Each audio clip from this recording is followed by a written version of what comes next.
네, 예레미야가 2장 11절부터 17절 같이 보겠습니다.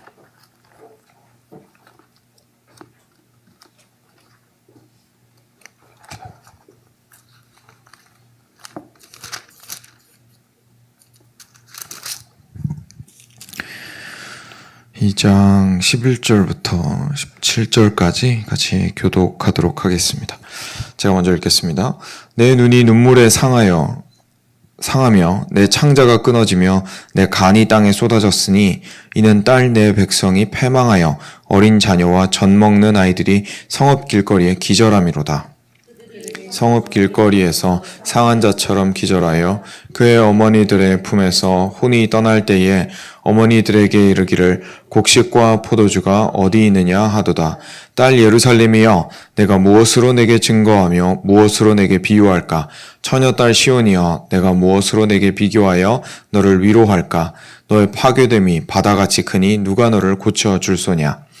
내 선지자들이 내게 대하여 헛되고 어리석은 묵시를 보았으므로 내 죄악을 드러내어서 내가 사로잡힌 것을 돌이키지 못하였도다. 그들이 거짓 경고와 미혹하게 할 것만 보았도다. 모든 지나가는 자들이 다 너를 향하여 박수치며 딸 예루살렘을 향하여 비웃고 머리를 흔들며 말하기를 온전한 영광이라 모든 세상 사람들의 기쁨이라 일컫던 성이 이 성이냐 하며 내 모든 원수들은 너를 향하여 그들의 입을 벌리며 비웃고 이를 갈며 말하기를 우리가 그를 삼켰도다. 우리가 바라던 날이 과연 이 날이라. 우리가 얻기도 하고 보기도 하였다 하도다. 함께 읽겠습니다. 여호와께서 이미 정하신 일을 행하시고 옛날에 명령하신 말씀을 다 이루셨으며 긍휼히 여기지 아니하시고 무너뜨리사 원수가 너로 말미암아 즐거워하게 하며 내 대적자들의 뿔로 높이 들리게 하셨도다. 아멘. 네, 저희 계속해서 디도서에 이어서 예레미야가 같이 보고 있습니다. 우리 예루살렘의 그 무너짐을 보고 우리 예레미야 선지자가 굉장히 크게 슬퍼하고 아파하고 있는 이 슬픔의 노래가 이제 애가가 되겠죠. 그래서 내용이 유쾌하지 않습니다. 그런데 유쾌하지 않은 내용을 저희가 말씀이 말씀하시는 그대로 볼 수 있는 눈이 있을 때에 비로소 하나님의 구원을 보게 되는, 그러니까 복을 그리고 은혜를 참 복이요 참 은혜로 받아들이게 되는 일이 있을 수 있습니다. 그래서 처음부터 천천히 좀 살펴보도록 하겠습니다. 11절에 이렇게 말씀하십니다. 내 눈이 눈물에 상하며 내 창자가 끊어지며 내 간이 땅에 쏟아졌으니 이는 딸 내 백성이 패망하여 어린 자녀와 젖 먹는 아이들이 성읍 길거리에 기절함이로다. 우리 예레미야 선지자가 예루살렘의 현 상황을 보고 창자가 끊어지는 아픔을 느끼고 있는 것을 저희가 보게 됩니다. 눈물에 상하며, 눈이 눈물에 상하며, 그러니까 눈물을 너무 많이 흘려가지고 눈이 눈물이 앞을 가릴 정도가 아니라 눈이 아프고 상할 정도가 되었다. 그래서 눈물이 더 이상 나오지 않을 정도의 슬픔을 경험을 해보신 분들은 충분히 무슨 의미인지 아실 겁니다. 그리고 내 창자가 끊어지며 내 간이 땅에 쏟아졌나니, 예전에는 이 창자, 이게 가장 우리한테 깊숙이 있는 거다 보니까 인간의 어떤 감정이나 가장 큰 슬픔이나 가장 깊숙한 무언가를 설명할 때 보통 창자 이런 표현을 가져다 썼거든요. 간도 이제 결국은 같은 의미인데 저희가 막 많은 슬픔에 있을 때 또는 긴장을 할 때에 아니면 불안함에 휩싸여 있을 때 막 이렇게 속이 굉장히 불안해지는 것처럼 우리 예레미야가 지금 그렇게 눈물을 흘리고 눈이 아플 정도로 눈물을 흘리고 속이 굉장히 불안한 상황 가운데 있었습니다. 이유가 뭐냐면 자기 자신이 아팠기 때문이 아니라 딸 내 백성이 패망하여 어린 자녀와 젖 먹는 아이들이 성읍 길거리에 기절함이로다. 그러니까 그냥 이 백성들이 아파하는 것으로 끝난 것이 아니라 당연히 어른들의 보호 아래에서 즐겁게 뛰어놀고 행복해야 할 어린아이들까지도 이제 완전히 무너지고 성읍 길거리에 쓰러져서 젖 먹는 아이들이 성읍 길거리에 쓰러져서 기절해 있었기 때문이었습니다. 굉장히 비참한 상황인 거죠. 갓난 아이들이 지금 엄마 젖을 먹어야 되면 거의 1살 안쪽인 건데, 1~2살 안쪽인 건데, 그만한 아이들이 이제 겨우 서는 거는 고사하고 뒤집을까 말까 하고, 아니면 고작 기기에 이렇게 급급한 아이들 수준인데, 그런 꼬마 아기들이 길거리에서 기절해 있었다는 얘기입니다. 12절입니다. 그들이 성읍 길거리에서 상한 자처럼 기절하여 그의 어머니들의 품에서 혼이 떠날 때에 어머니들에게 이르기를 곡식과 포도주가 어디 있느냐 하도다. 그래서 이 아이들이 결국은 어머니 품에서 죽을 수밖에 없다는 거예요. 가장 사랑을 느끼고 이렇게 그 품에서 안식을 누려야 하는 어머니 품에서 자녀의 목숨이 희미해져 가는 것을 볼 수밖에 없었습니다. 그래서 어머니들한테 아니, 도대체 마실 건 어디 있고 먹을 건 어디 있습니까? 라고 말을 했다는 거죠. 그게 직접 말로 한 것이든 아니면 정말 눈빛으로 내가 굶주려서 죽습니다라는 이제 상황 가운데 있다는 것을 눈빛으로 이렇게 의미하면서 죽었든지 간에 하여간 지금 현재 상황은 먹을 것도 없고 마실 것도 없어서 어린아이들이 가장 사랑하는 어머니 품 안에서 죽음을 맞이해야 하는 정말 끔찍한 상황 가운데 처해 있다는 것을 보게 됩니다. 이게 예레미야한테는 너무 큰 아픔이었던 거죠. 그래서 13절에 보면 딸 예루살렘이여 내가 무엇으로 내게 증거하며 무엇으로 내게 비유할까? 처녀딸 시온이여 내가 무엇으로 내게 비교하여 너를 위로할까? 라고 말합니다. 그러니까 이 비참한 상황이 너무 심하니까 비교를 할 수가 없는 거예요. 뭘 이렇게 가져다가 빗대어서 지금 이게 그 정도로 힘들다 이렇게 말을 할 수가 있어야 될 것 같은데 지금 뭘 가져다가 빗댈 수가 없을 만큼 끔찍한 겁니다. 다시 말해서 예레미야가 이제까지 살아오면서 본 고통 중에 가장 큰 고통으로 보였던 것이 예루살렘의 무너짐이었습니다. 그러면서 말합니다. 너의 파괴됨이 바다같이 크니 누가 너를 고쳐줄 소냐. 너의 파괴됨이 완전히 무너진 것이 도저히 다시는 일어날 수 없을 것처럼 도대체 누가 너를 고쳐줄 수 있겠느냐라고 말하는 것처럼 바다같이 크다. 무너짐이 바다같이 크다라는 표현 참 어떻게 보면 생소한 것 같은데 앞에서 말 그대로 저희가 방금 읽었던 대로 빗댈 수 있는 것이 없다 보니까 결국은 이렇게 말할 수밖에 없었던 것이 아닌가 이렇게 생각이 됩니다. 그러니까 바다의 끝은 알 수가 없죠. 깊이도 알 수가 없고 너비도 알 수가 없고 해변가에 서가지고 저기 보면은 하다못해 우리 미시간 호수만 해도 끝이 안 보입니다. 그러면 이 물이 얼마나 많은지 저희로서는 상상을 할 길이 없죠. 심지어 물안경 끼고 안에 들어간다고 하더라도 볼 수 있는 건 고작 그 정도, 저희 시야 안에 들어오는 그 정도에 불과한데 지금 예루살렘의 고통은 그 바다와 같은 그 어마어마한 양의 물과도 같은 수준으로 눈에 보이는 모든 것이 가장 깊은 고통을 겪고 있다라고 이해를 하면 될 것 같습니다.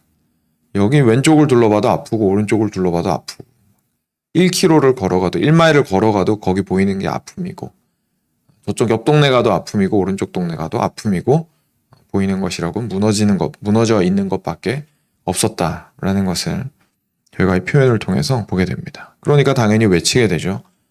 누가 너를 고쳐주겠느냐? 도대체 누가 너를 고쳐주겠느냐? 그러면서 이제 왜 이런 문제가 발생을 했는지에 대해서 14절부터 17절까지 우리한테 이야기를 해줍니다. 14절입니다. 내 선지자들이 내게 대하여 헛되고 어리석은 묵시를 보았으므로 내 죄악을 드러내어서 내가 사로잡힌 것을 돌이키지 못하였도다.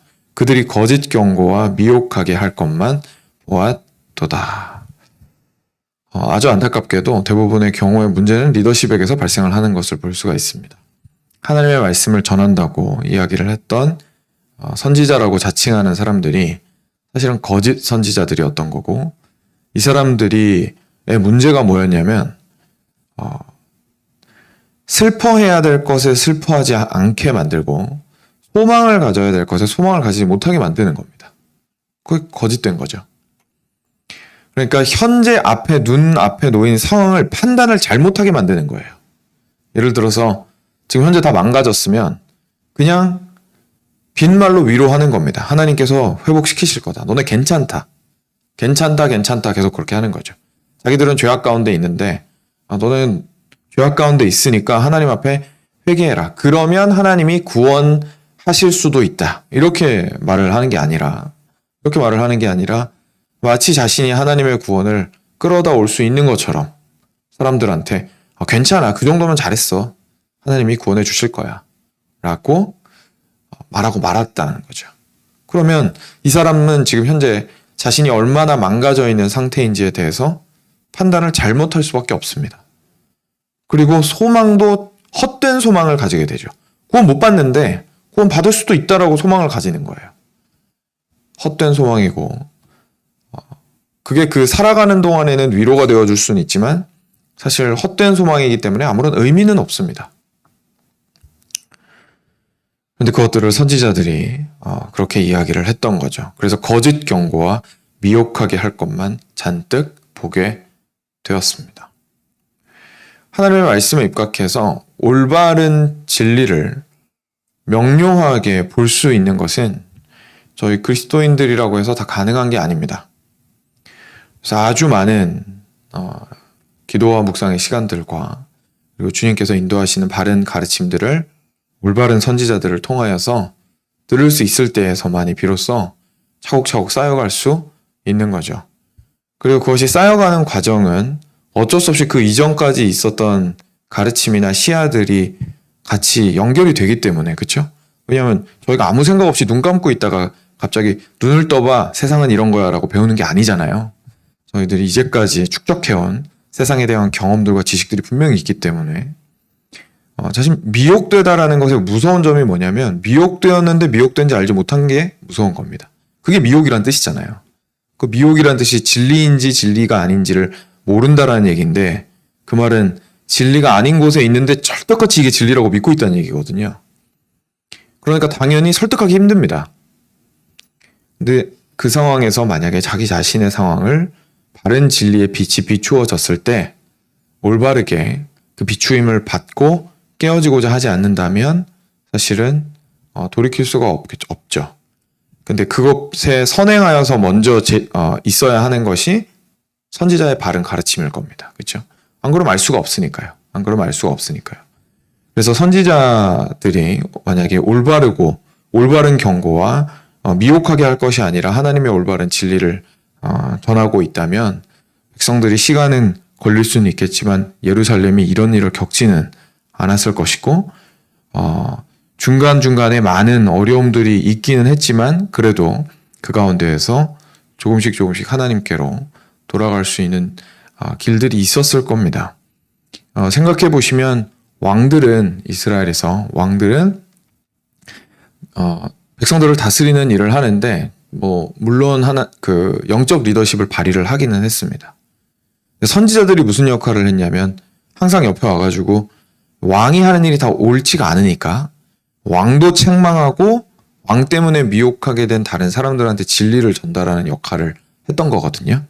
왕도 책망하고 그 사람들도 올바른 길로 갈 수 있도록 한 거였는데 근데 그 왕이 그렇게 잘못된 길로 갈 때에 선지자까지도 만약에 미혹하는 말을 하고 있었다면 이거는 어디 가서 어떻게 할 수가 없는 상황이 되어버린 거죠. 지금 딱 그런 상황인 겁니다. 그래서 예루살렘이 완전히 무너지게 된 것을 보게 되고 그 시작이 선지자들이 더 이상 하나님의 음성을 들을 수 없게 했다는 것을 제가 볼 수 있습니다. 그리고 나서 이렇게 이야기를 합니다. 15절 16절에 모든 지나가는 자들이 너를 향하여 박수치고 딸 예루살렘을 향하여 비웃고 머리를 흔들며 말하기를 온전한 영광이라 모든 세상 사람들의 기쁨이라 일컫던 성이 이 성이냐. 그리고 원수들도 너를 향하여 그들의 입을 벌리며 비웃고 이를 갈며 말하기를 우리가 그를 삼켰도다. 우리가 바라던 날이 과연 이 날이라 우리가 얻기도 하고 보기도 하였다 하도다.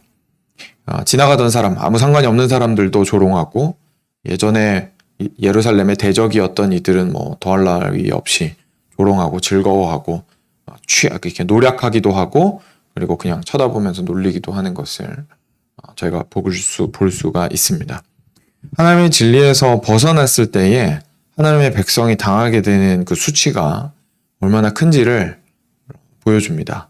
왜냐하면 그 이전까지 있었던 형통함과 자신들이 누렸던 그 안락함과 기쁨의 삶과 그리고 주변 사람들로서의 좋은 평판이 받을 수 있었던 좋은 평판이 결국 하나님의 백성이었기 때문에 가능했던 것인데 하나님께서 떠나신 그래서 무너져버린 예루살렘 성은 이제까지 가지고 있었던 모든 안정감과 평안함과 안락함과 그리고 그 누리고 있었던 주변 사람들로부터의 영광스러운 평가들에서 완전히 벗어날 수밖에 없다는 것을 보게 되는 거죠. 하나님께서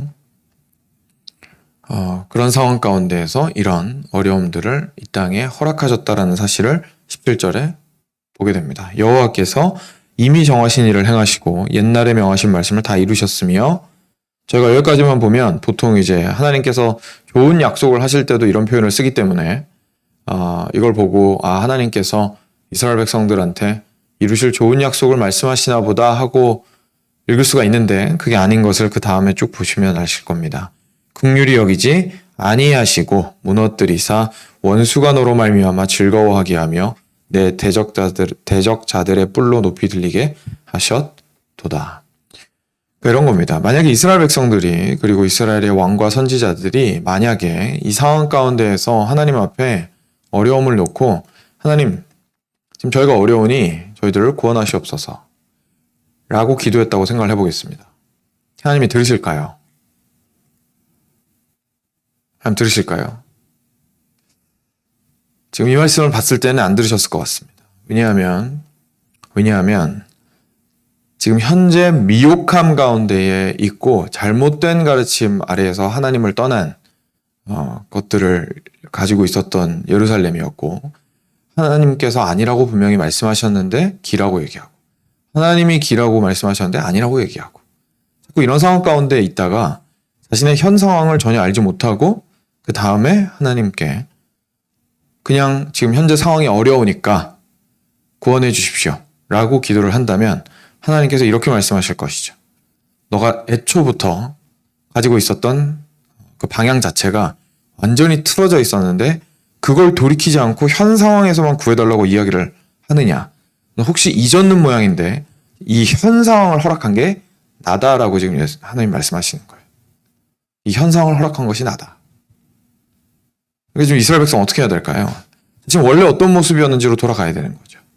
자기 자신의 그 고통이 그냥 내가 힘들다로 끝나면 아무런 의미가 없는 겁니다.